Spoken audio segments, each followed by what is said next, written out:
So I was working on a bathroom vanity, about to put the face frame on, and I realized I made a huge mistake. The cabinet was at a square. So in this quick fix video, I'm going to show you how I broke the bond without breaking the wood and was able to correct my mistake.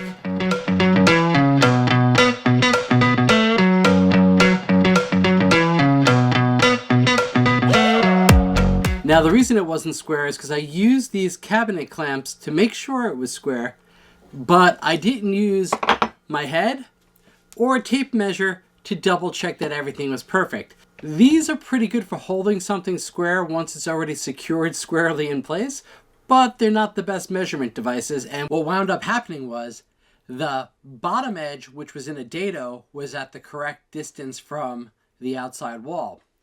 The top of that inner wall was 3/16 at a square. And that's because I never checked and measured to see if the top was the same distance to the wall as the bottom. Luckily, I noticed it when I was doing the face frame before I got too much further into this project. But unluckily, it was after I had already glued and screwed the thing in place using TiteBond 2. So now I needed a solution on how to break this TiteBond and move that inner wall to its correct location. Now my answer for that is this. The FURNO. Yeah, the FURNO has nothing to do with TiteBond, but it was the only heat gun I could find. But it is kind of fun to say FURNO. So here's my plan.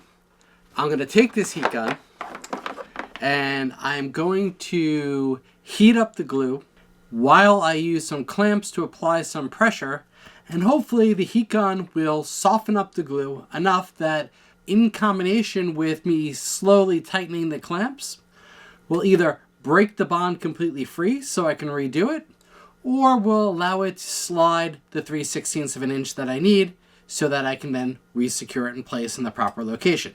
Hopefully this works. So I'm going to start out by removing the screws. Then I'm going to go ahead and put on the clamp so that it's pulling in the direction that I want the board to move. I use two clamps, one applying pressure from the top of the stretcher and the other one applying pressure at the bottom of the stretcher. And then I went and started heating. Now I wasn't sure how long this would take or how much heat to use from the heat gun, so I started the heat gun at its lowest setting, which was 150 degrees.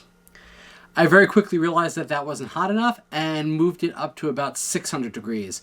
Now be careful when you increase the temperature of your gun because all these heat guns are different and I'm not sure how accurate the temperatures are. So 600 degrees, sure, it might be 600 degrees. It could be 4,000 degrees. I have no idea and no way of telling. So I just increased the temperature of the heat gun in 100 degree increments until this happened. I couldn't believe it. The bond had softened up and the board came free. I actually didn't even need to tighten the clamps that much. It was just enough pressure to feel like it was tight, and once the glue started to loosen, I could see it move instantaneously. And once that was done, I removed the clamp, and as you can see, the board separated, no breakage, and problem solved. I was able to go back, add some new glue, put the screws back in a slightly different location so I didn't split the plywood, and secured it back in place. So there you have it. What could have been a major catastrophe was solved with a pretty simple use of a heat gun. I hope this video helps anyone out there that might have had similar problems. I used TiteBond 2 on this project, but I think it would work with any kind of wood glue that's in the same class as this TiteBond glue. If you found this video helpful, please make sure you give us a like down below. And if you want to see more videos and more content from us, go ahead and hit that subscribe and that bell icon. Until next time, good luck on your projects, and if you ever have any questions, make sure you leave a comment below.